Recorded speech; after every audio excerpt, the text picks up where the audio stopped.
Bonjour à tous et bienvenue sur ma chaîne. Alors aujourd'hui je vous présente Chouchen, le nouveau venu de la famille qui a 8 semaines.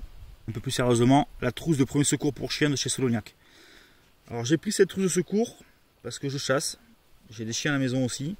Et je me suis retrouvé une fois embêté avec un chien blessé en pleine partie de chasse qui était ouvert légèrement, hein, c'était pas quelque chose de très important non plus, mais avec une plaie présente au niveau du flanc due à un fil barbelé. Donc dans cette trousse nous retrouvons deux compartiments.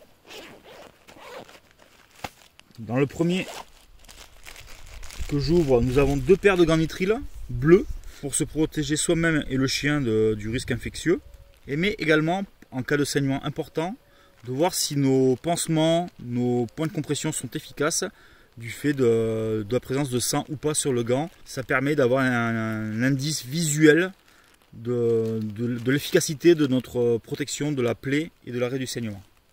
Une bande de Coeban bleu. Il y a deux bandes élastiques, ils appellent ça sport, de 10 cm sur 4 mètres. Parce que bien sûr, cette trousse de secours, de premier secours, ne vous dispense pas de la visite chez le vétérinaire, chez un professionnel qui va permettre de désinfecter le chien, enfin du moins les plaies, et de le préserver ainsi de tout risque infectieux. Et s'il y a la couture à faire, le vétérinaire sera plus à même de le faire. Donc, du sparadrap médical, un kit de suture, une pince à épiler avec des épingles à nourrice, deux tire-tiques. On a 4 lingettes nettoyantes, 3 solutions à l'eau de mer. Non, Chouchen. Non, laisse-moi finir. On a 5 paquets de 2 compresses chacun de 7,5 par 7,5 cm. 5 paquets, pareil, de 2 compresses chacun de 10 par 10 cm. Dans l'autre poche, nous avons la notice d'utilisation. On a un ciseau Gesco, un sac pour écarter les compresses, gants, une fois que c'est souillé par le sang. On les met là-dedans. Il y a une bande adhésive. On referme et on met à la poubelle plus tard. Une couverture de survie pour protéger le chien de l'hypothermie. Très important. Une compresse en 20 cm par 20 cm.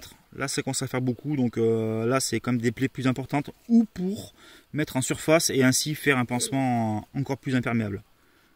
Une agrafeuse. Pour recoudre rapidement, entre guillemets. Donc on agrafe.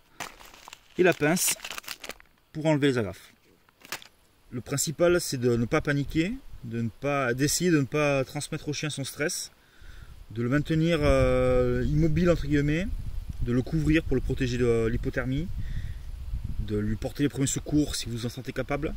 Mais si vous avez déjà la trousse de secours avec vous, qu'il y a quelqu'un d'autre qui arrive, qui sera peut-être plus à même de le prodiguer les premiers soins, laissez-le faire et aidez-le le mieux possible en rassurant le chien.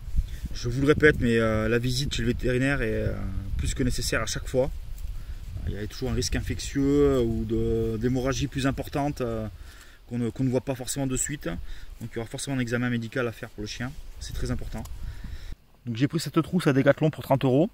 Ce qui me permet d'avoir un kit premier secours sur moi quand j'en suis en action de chasse, mais également à la maison pour les risques de la vie courante. Bien sûr, ça n'arrive pas qu'aux autres, donc je pense qu'il faut être un peu prévoyant et anticiper ce genre de blessures. Je vais vous dire de prendre soin de vous, des vôtres, mais également de vos compagnons à quatre pattes. Et je vous dis à bientôt.